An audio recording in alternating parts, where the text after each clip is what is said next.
Mobile है, mobile में सुनिएगा, वहां प्रार्थना भी है। सुबह का प्रार्थना कैसे किया जा सकता है, जरूरत है उपासना देखिए, देख देख के कीजिए। यहाँ सारे दादा लोग, कर्मी लोग, सेवक लोग, माँ लोग, जो लोग यहाँ सुन रहे हैं, सारे इस बात को ध्यान लगाइए कि हर परिवार जो लोग इस भीति परायण होकर चल रहे हैं, उन लोग के घर में कम से कम ठाकुर जी का आसन रहेगा। और कम से कम हर दिन नहीं तो सही, कम से कम शुक्रवार का दिन शुरू करेंगे। शुरू कीजिए, एक दिन से शुरू कीजिए। एक को अनेक कर सकते हैं, लेकिन शून्य को आप जितना भी मल्टीप्लाई कीजिएगा वो शून्य ही निकलेगा। लेकिन एक बनने से उसको कम से कम आप जितना भी मल्टीप्लाई करना चाहेंगे वो बनते जाएगा।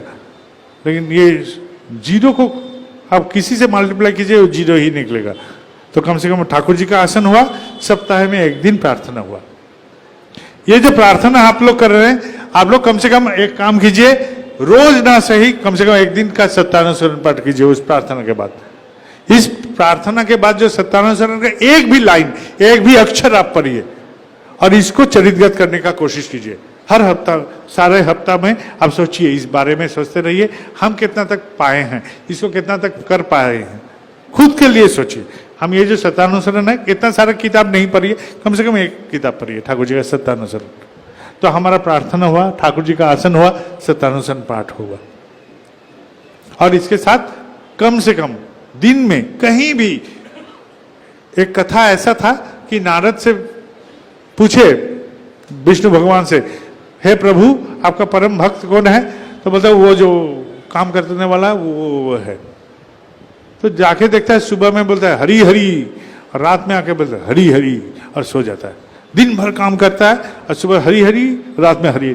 बोलता हरी प्रभु ये तो दिन में खाली एक बार हरी हरी बोलता है, रात में आके सोने के समय एक बार हरी हरी बोल के सो जाता है, और हम तो दिन भर हरि नाम जब करते हैं, तो मेरा से वो बड़ा भक्त हो गया। तो भगवान ने बोला ये ले, तेल का ये कटोरा ले और घूम गया, त्रिभुवन घूम गया, त्रिभुवन घूम गया।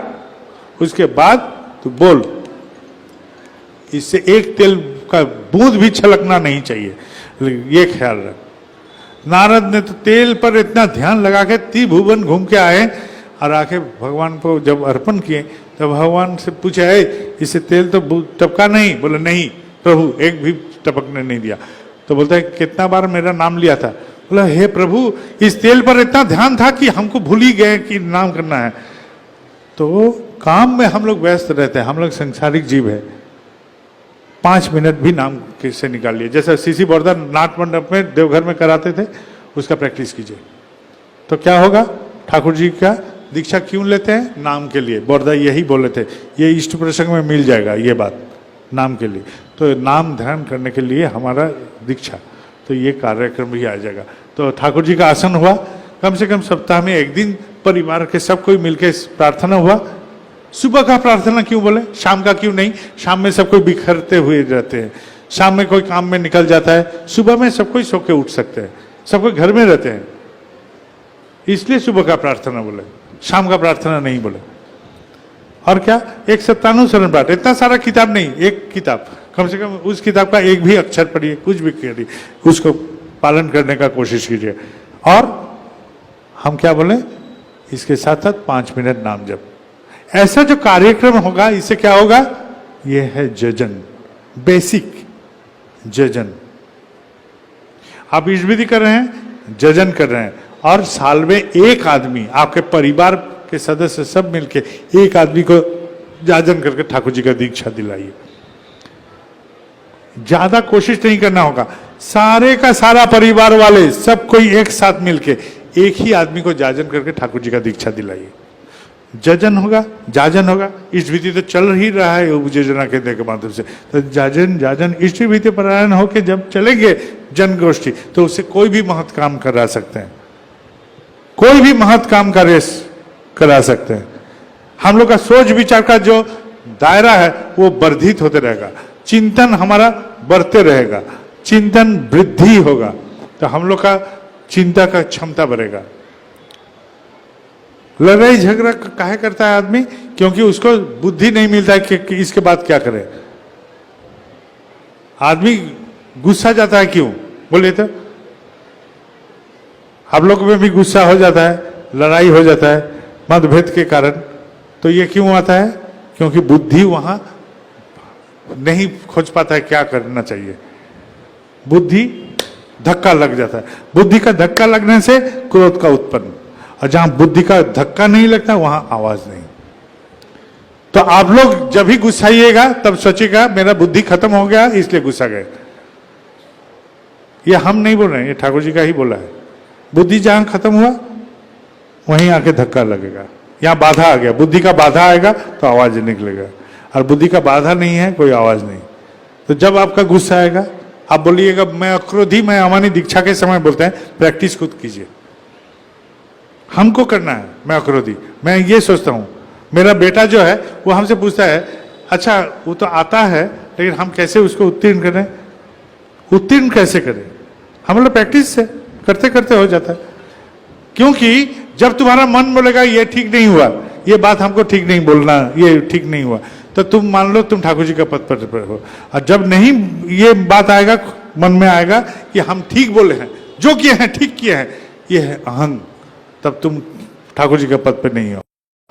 इससे बेहतर हम बोल सकते थे, इससे बेहतर, इससे और बढ़िया हम आचरण कर सकते थे, इससे बढ़िया और भी सुंदर हम कर सकते थे। मेरे ठाकुर जी होते तो ऐसा शायद नहीं करते, हम कर दिए, हमारा गलती हुआ। और गलती होने से चुपचाप बैठिए, वहां भी अहंकार है, मत बोलिए कि हमको गलती हो गया, आपसे ऐसा बात नहीं बोलना चाहिए था। ये भी बोलने के लिए दम चाहिए। विनम्रता एक दम है, दम। हम विनम्र है तो दम है, उद्धत है। हमको पूछता है, अब मेरा बेटा पीछे में इतना सारा आदमी जब जाता है तो भीतर में थोड़ा सा भाव ऐसा होता है कि कोई हमारे पीछे है। हम बोले पूरा पीछे का भीड़ को जीरो समझो, कितना भी आदमी पहुंचे सबको जीरो समझो, तुम अकेले क्या हो वही समझो, खुद हो। पीछे का आदमी का भीड़ का कोई ठीक नहीं है, सब शून्य है। मैं अकेला हूं, मैं एकमात्र हूं, अकेला हूं, आप हैं और हम हैं। पीछे में 5 आदमी का पैर का आवाज सुनने से हमको लगता है कि हाथ फूल जाता है, ये गलत है। हम लोग कुछ नहीं है, हम लोग को जो भी प्राप्ति हुआ है ये ठाकुर जी के माध्यम से, या तो किसी माध्यम से। मान लीजिए आप हायर ऑफिसर हैं, आपके पीछे आदमी दौड़ा है, वो पोस्ट के कारण, आपके लिए नहीं। बिना पोस्ट का, बिना कुछ का आपके पीछे जब आदमी दौड़ना शुरू करेगा तब समझिए आप ठाकुर जी के पास पहुंचे। कोई नहीं जानता है उस जगह में यदि आपके पीछे 100 आदमी दौड़ता है तो समझिए आप ठाकुर जी का हुए हैं। चिंते हुए आप जिस गांव में दीक्षा देने जाते हैं ऋतिक देवता बनके, ऋतिक देवता बनके भी तो वो थप्पा लग रहा है ठाकुर जी का।